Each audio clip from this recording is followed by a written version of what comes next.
esta segunda parte, Freddy Aguilar tocará temas importantes acerca de los puntos de dolor que a las instituciones, a los docentes, estudiantes y padres les ha acaecido durante esta época de crisis. Pero también abordaremos algunos elementos claves desde el Design Thinking en cómo poder empezar a generar un mejor engranaje con modelos como el 5E en el proceso de formación virtual. Continuamos y bienvenidos.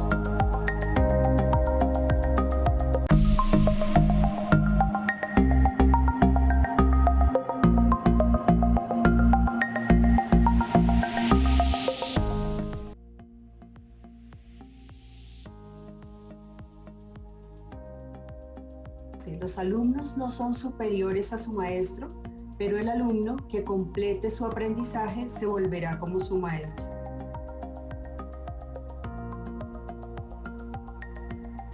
Los dejo en esos momentos con el señor Freddy Aguilar. Bueno, Viviana, Fernando, muchísimas gracias. Muy interesante estos elementos que tú siempre nos traes al país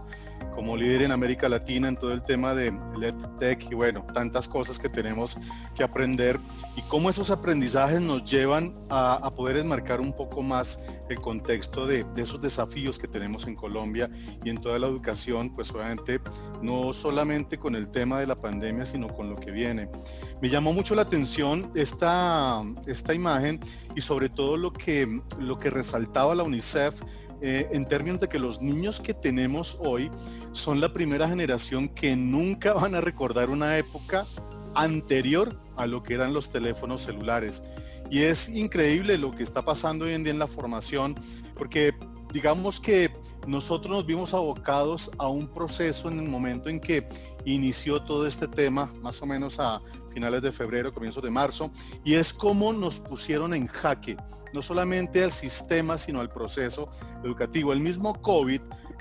nos puso en evidencia una serie de elementos que estaban allí ya presentes. Si ustedes recuerdan, durante mucho tiempo ya veníamos con problemas de los paros que estaban ocurriendo en Colombia, los cuales llevó a que muchos colegios tuvieran que suspender las clases presenciales también. Y esos elementos fueron fundamentales, redefinir la manera en cómo nosotros teníamos que enfrentar pues estos nuevos desafíos. Obviamente en América Latina también ese largo confinamiento que se estimó de más de 154 millones de alumnos, pues también empezó a generar una necesidad de cambio, en el cambio puntualmente del paradigma, en cómo podemos nosotros, incluso con potenciales rebrotes, poder empezar a reabrir los colegios de una manera también pausada, pero que también desde la virtualidad pudiésemos ser obviamente apoyados. Y creo que todos somos claros que durante el 2020 hemos tenido que jalonar el año, algunos con más posibilidades de recursos, otros con menos, algunos con más formación, otros procesando esos nuevos elementos para poder avanzar durante el 2020. Lo preguntábamos al comienzo, creo que la mayoría estimaban que son los estudiantes quienes han tenido el mayor reto en esto, seguido de los docentes, los padres también, las instituciones, y lo que vemos en perspectiva, que es el 2021, pues nos desafía también en poder entender, bajo esa premisa que veamos profundizado, que necesitamos rehacer no solamente el proceso, sino poder empezar a reacomodarnos desde la virtualidad, desde las metodologías híbridas, lo que hoy nos están proponiendo a nivel del modelo de alternancia, etcétera. Pero creo que es importante que recordemos ese cierre de colegios, lo que empezó a impactar, también lo que empezó a generar, no solamente por lo que mencionaba a nivel de los paros, muchos otros países también tuvieron que ver esa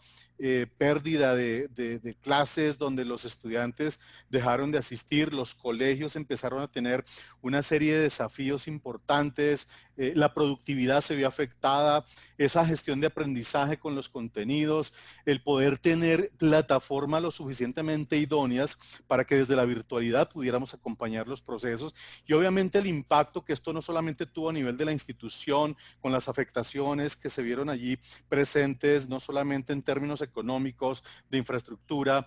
muchas veces del impacto y satisfacción no solamente de los directores o los rectores de colegios, sino también los mismos profesores que se vieron abocados a implementar cambios de una manera muy rápida, en algunos casos evidenciando ciertas brechas digitales que podrían estar allí presentes en donde tuvo que el docente también empezar a tener una formación intensiva, sobre todo porque tratamos de pasar todo el elemento presencial a buscar virtualizarlo o de una manera remota empezar a entregar contenidos. Y esos,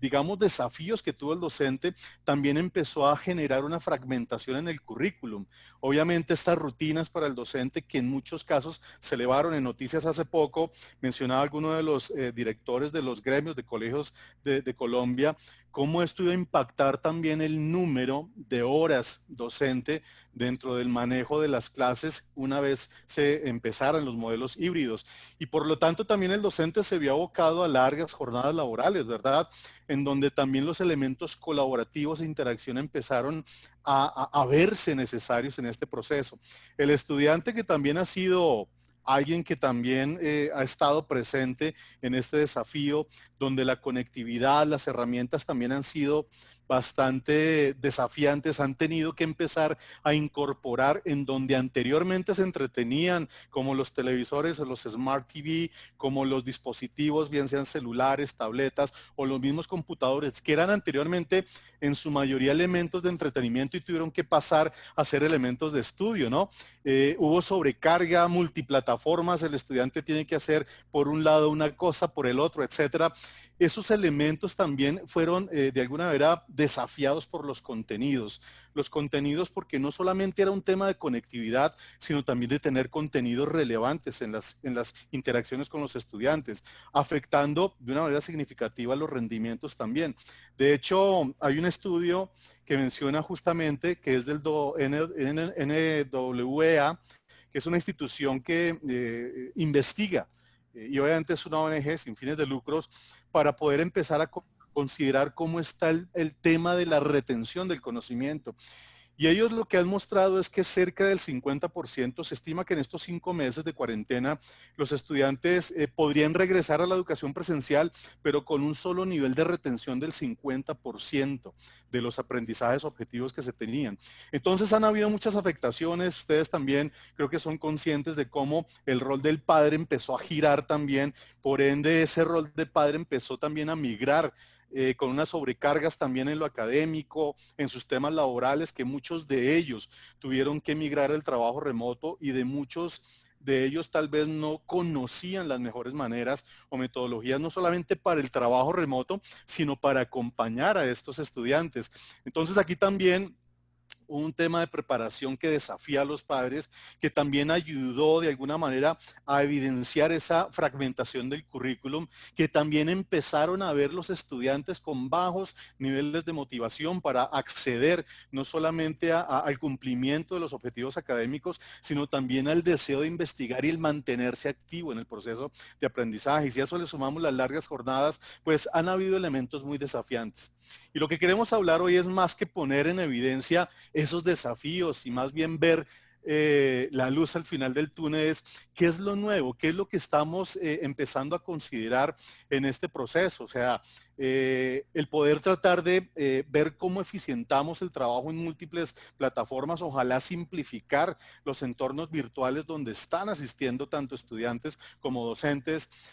poder también tener contenidos lo suficientemente relevantes, cautivantes para los estudiantes y que obviamente ayudemos a disminuir la carga no solamente académica y administrativa del docente, sino poder buscar que esa carga también disminuya en padres y en estudiantes. Y fíjense que durante la historia de la humanidad y en las crisis recientes que hemos tenido, por hablar de algunas de ellas, pues hemos visto que esas crisis lo que han permitido es que empecemos a emerger de una manera distinta con soluciones. Si ustedes se acuerdan cuando pasó lo del 9/11, pues esto nos permitió como crisis en el mundo empezar a establecer unos nuevos modelos de seguridad aérea. Cuando pasa lo de la Segunda Guerra Mundial, cómo este elemento permite que la mujer empiece a insertarse en un mundo laboral mucho más fácilmente que lo que pasaba antes. Y hace unos 11, 12 años que empezó todo el tema del SARS, pues vimos que esto fue una muy nueva oportunidad y muy buena oportunidad para poder empezar a desarrollar nuevos comportamientos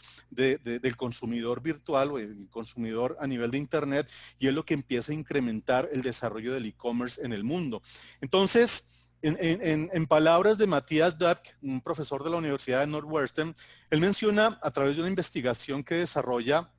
en tema político, económico, monetario, sobre estos cambios no solamente políticos y culturales, sino en el desarrollo educativo y académico, y es que justamente los colegios tienen que buscar reinventarse en el periodo corto en lo posible, sobre todo para poder mantener la propuesta de valor que todos los estudiantes y las familias, padres y madres de estos estudiantes están buscando, porque va a empezar entonces de no accederse o de no empezar esa reinversión, a cedérsele un espacio importante a nuevas propuestas de valor en la nueva circunstancia, donde van a empezar a aparecer nuevos modelos disruptivos educativos. Ya ustedes se han dado cuenta cómo el homeschooling, que es algo que venía de una manera tímida, avanzando en nuestros países de América Latina, empezó a tomar cierto nivel de fuerza también en la educación. Otros nuevos modelos educativos están empezando a presentarse, y aquí lo que estamos empezando a encontrar es la necesidad de mucha más alta calidad académica. Si bien no tuvimos la posibilidad antes del COVID, antes de la pandemia, de hacer los ajustes de todo esto que nos desafiaba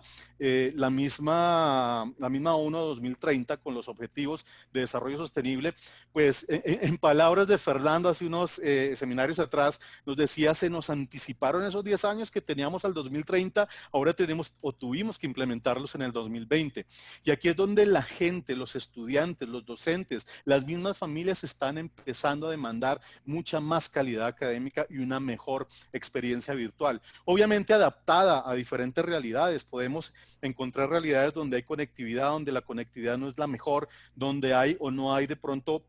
capacidad de acceso a través de computadores, etcétera, pero sí saber cómo tenemos que adaptarnos a esas diferentes realidades. Y aquí la clave será ser extremadamente eficientes, y es donde necesitamos en lo posible no tratar de acomodarnos a los modelos escolares anteriores, en donde sí podemos tener experiencias importantes, sino ver cómo con esa experiencia podemos empezar a emprender en nuevos modelos. Y entonces aquí la gran pregunta es, bueno, ¿cómo podemos empezar a salir de ese jaque o tratar de continuar con las iniciativas y lo que estamos desarrollando para tener una salida oportuna al jaque que nos planteó la pandemia? Y en este sentido, pues nos parece importante compartirles a ustedes algunos elementos que no solamente vienen de la experiencia que se tiene a nivel de Discovery en el mundo. Estamos hablando de más de 50 millones de estudiantes, cerca de 5 millones de educadores también en una red muy importante. Para que ustedes tengan presente, cerca del 50% de las escuelas de Estados Unidos están trabajando con todos los contenidos y todas las plataformas que se ofrecen a través de Discovery Education. Son más de la mitad también de las escuelas del Reino Unido que están allí. Y hay una experiencia muy interesante en Egipto, donde cerca del 100% del proceso escolar está también definido con Discovery. Son más de 20 millones de estudiantes utilizando todos los elementos que están allí presentes, como contenidos, como bibliotecas, bueno, todo el tema de la riqueza multimedia que hay allí, más de 1.200.000 educadores, más de 55.000 escuelas, en donde estamos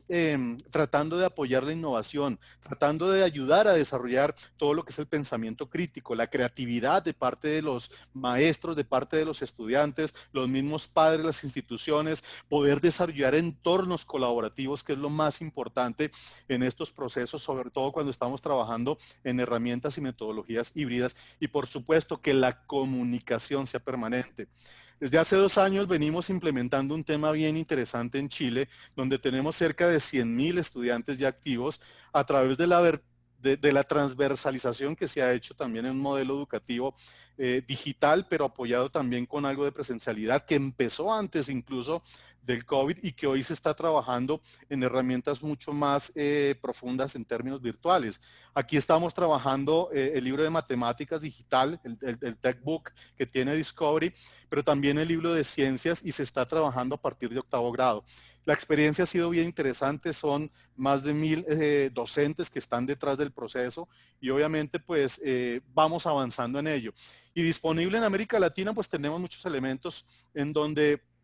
la colección de recursos digitales empiezan también a convertir el aula y el acceso al aula desde la misma casa, donde empezamos a crear comunidades también con los docentes para poder generar esas comunidades conectadas y que se eduquen y empezar a transformar la enseñanza y el aprendizaje. Pero bueno, más allá de hablar de esto, hemos querido hoy hablar desde una experiencia de aprendizaje iniciando en uno de los modelos que pues, yo creo que todos ustedes conocen, y es justamente el modelo del Design Thinking. Un modelo que potencialmente se cree que arrancó en el 2008, pero realmente esto se evoca al final de la Segunda Guerra Mundial, donde una institución en Alemania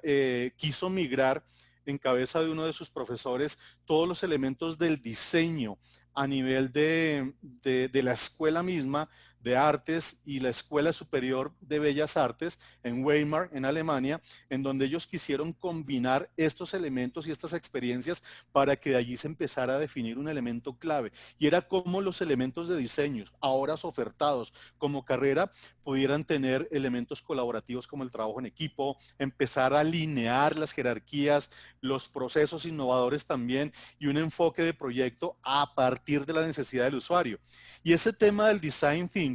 lo que permite es ver cómo nosotros podemos utilizar este modelo también incorporado a la escuela, al aula, al desarrollo mismo de la planeación, elaboración, impartición de una clase. Entonces queremos rápidamente compartirles un primer modelo de otro que vamos a desarrollar ahora más adelante, de cómo el design thinking nos permite empezar a desarrollar una estrategia educativa mucho más flexible, pero también mucho más impactante de parte del docente hacia el estudiante. El design thinking como elementos tiene primero el enfatizar, obviamente, el poder tener una experiencia de lo que desea aprender la audiencia. Y aquí será siempre importante tener elementos de engage cuando estoy desarrollando este modelo. Ese engage va a permitir justamente el compromiso de parte de quienes están en el proceso de aprendizaje. No solamente hablamos del docente, hablamos también del estudiante y obviamente hablamos de quien asiste a ese estudiante muchas veces, como son los padres o los tutores que están presentes allí. Pero este modelo también nos invita a definir claramente un poco más el nivel de cuestionamiento que nos hacemos en torno hacia dónde tenemos que empezar a enfocar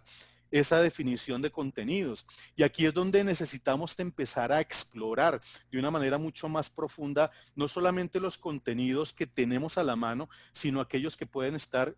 disponibles en el entorno en el cual nos estemos nosotros movilizando. Y esa exploración nos va a permitir tener una curación adecuada de esos contenidos, que justamente allí es donde empezamos a crear las soluciones a partir de una serie de ideas que se plantean, que es donde empezamos a poder generar un nivel explicativo de todo aquello que podemos entregar a la audiencia, en este caso a nuestros estudiantes, y poder empezar obviamente a construir esas representaciones de esas ideas que queremos empezar a transmitir a los estudiantes. Y es allí donde podemos iniciar la elaboración a partir de esta metodología de todos los conceptos, de todas las ayudas, de todos aquellos recursos que estamos utilizando. Y obviamente todas estas ideas para ganar en el proceso de aprendizaje necesitan ser testeadas, de tal manera que tengamos la retroalimentación precisa de parte del proceso, de parte de la plataforma, de parte de los elementos, para poder valorar y evaluar al estudiante. Creo que tenemos alguna interacción en el chat, déjenme y miramos. Ok. Avancemos entonces. Considerando entonces como herramienta modelo el Design Thinking, donde el Engage, donde estamos hablando puntualmente de un elemento que se llama en el mundo de la ciencia, en el tema de matemáticas, las 5E, cómo con el Engage nosotros podemos tener los elementos gancho pertinentes que también van a permitir aprovechar el conocimiento previo y que también pueda el estudiante o el mismo docente incluso empezar a validar y también a identificar algunos conceptos erróneos que se puedan tener. La parte de exploración es el momento clave para poder, tanto estudiante como docente, iniciar la adquisición de nuevos conocimientos. Y sobre todo esta parte va a ser autodirigida por el estudiante. Esa parte de exploración va a permitir que el estudiante empiece a indagar y a profundizar mucho más en los contenidos. Eso también va y debería ir asociado a un elemento clave y es esa parte explicativa en donde los estudiantes empiezan a combinar sus conocimientos previos con los conocimientos nuevos. de tal manera que hay un elemento de comprensión mucho más asertivo y que también la comunicación entre los estudiantes favorezca la comprensión de las temáticas o de los contenidos objeto, en este caso, de aprendizaje. Y también aquí los docentes van a empezar a informar o usar esta información para iniciar el ajuste de sus lecciones y de todo el entregable que tiene a nivel de cualquiera de las temáticas. Ahora, tenemos que partir del STEM en vivo y es la parte elaborativa en donde los estudiantes puedan tener una conexión real con el contenido. Y aquí será importante tener evidencias prácticas de cómo la física, la matemática, la ciencia, el arte, cualquier elemento que estemos entregando como parte de la explicación tenga un hacinamiento o tenga una plataforma en la cual el estudiante pueda validar cómo se usa eso desde la perspectiva del mundo real, pero que también él puede incorporar de una mayor y mejor manera ese conocimiento y una conexión con los conceptos para que él mismo pueda proponer y elaborar con estos elementos del 5E. Y finalmente la valoración, ¿no? Poder evaluar en donde determinamos el crecimiento del estudiante valorando esos conceptos, pero que también el docente pueda ser guiado a partir de esa valoración para poder replanificar o rediseñar todos los elementos de comunicación como también de contenidos hacia nuevas necesidades de aprendizaje del estudiante. Es en general, digamos, lo que deberíamos buscar bajo el modelo del Design Thinking en una metodología como el 5D en acción, donde podamos tener diferentes niveles de clasificación dentro de una plataforma que nos ayude a generar un engage, un compromiso de parte del estudiante, la exploración misma de contenidos más profundo, explicar, elaborar y también evaluar. Y lo ideal podría ser que tuviésemos la facilidad de adquirir nuevos modelos de lecciones a los cuales nos permitan incorporar estos nuevos modelos a nuestra metodología y a nuestra práctica docente permanentemente, en donde no solamente se evidencie la presencia del modelo 5E, sino que también el docente o el instructor en este caso tenga la preparación con los materiales, con los recursos, cómo alinear todo esto obviamente a una metodología con modelos de lección que ya pueden estar aquí definidos o que el mismo docente puede definir dentro de su proceso. De tal manera que dentro del mismo elemento o la misma plataforma colaborativa no solamente existan las notas del docente para un engage, el conocimiento, sino elementos multimedia que nos permita generar un enganche mucho más relevante hacia el estudiante, que además de engancharlo, él pueda permitirse la posibilidad de explorar de manera mucho más profunda los contenidos, interactuar con el contenido para pasar posteriormente a un elemento de explicación de una manera mucho más activa, no pasiva, de tal manera que esa interacción le permita tener mucho más experiencia transformadora en ese proceso de formación. Y obviamente la parte elaborativa, ojalá con el STEM en vivo, en donde el aprender haciendo nos va a ayudar justamente a que él evidencie ese aprendizaje en el mundo real, pero que también lo pueda incorporar en su experiencia propia. Finalmente, para evaluar pues esa experiencia de aprendizaje, donde la retroalimentación en lo posible sea de manera inmediata, tanto para el que está trabajando en este caso en el contenido, como es el estudiante, como también al docente quien le interesa hacer ese proceso de feedback.